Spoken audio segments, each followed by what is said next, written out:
Good evening and welcome. I'm Don Graham, CEO of the Washington Post Company, and all are welcome to the second annual gathering of Foreign Policy's top 100 global thinkers. A true theme running through this year is the Arab awakening that has grabbed all of our attention. And that is why, without further ado, I'm going to let you hear from the real stars of the evening, the people who, through the force of their actions and their ideas, have helped make and shape some of the momentous events of this year. Rashid Ghannouchi of Tunisia, formerly banned. His party has recently won the largest result in Tunisia's first democratic election since the momentous events that were triggered earlier this year. We have also with us Saudi activist Manal al-Sharif. Many of you have seen her on YouTube, and I'm sure you all have lots of questions for her, not only about what kind of car she likes to drive, but when exactly she's going to be getting her driver's license. We all and Surja Popovic. We're also honored to have him. He is not an Arab, as you will notice. Definitely. But he brings to us, I think, a really valuable perspective. He saw revolution himself firsthand more than a decade ago in Serbia. A year ago, we had in our Global Thinkers issue, one of their number who's not here with us today, Mohammed al-Baradei. And we saluted him at the time for his audacity in returning to Egypt for the daunting task of somehow bringing democracy to his homeland.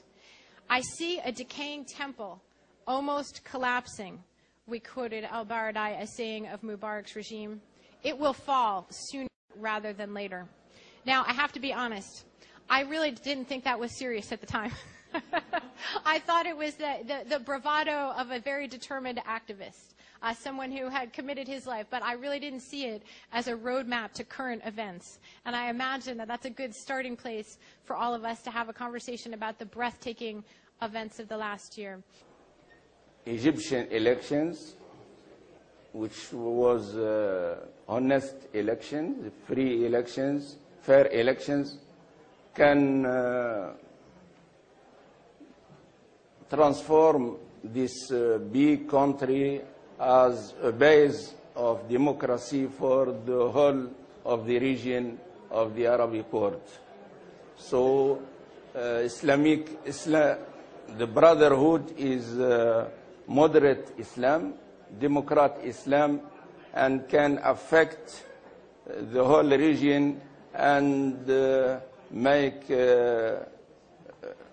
constitute a real tool to fight against terrorism in the region and in the world. For driving, because we are the only country in the whole world that women can drive, but still we are the only country in the whole world where women is a minor until she dies. She needs a male guardian all her life to give her permission to work, to study, to do anything in her life, even to leave the country. I had to take permission from my father to be here. I'm 32, mother, but still we have to go through that. We won't stop that. So driving is, I said that before, it's a symbolic thing to us. There are 10 million women in Arabia crippled. She can't go to work, she can't go to school because she can't drive her own car. We call it drive your own life. This is what we're trying to do. And we have a saying in Saudi. We say, silence is a sign of acceptance. But it's not. Silence is a sign of fear. This was a very bad year for bad guys, but it was also a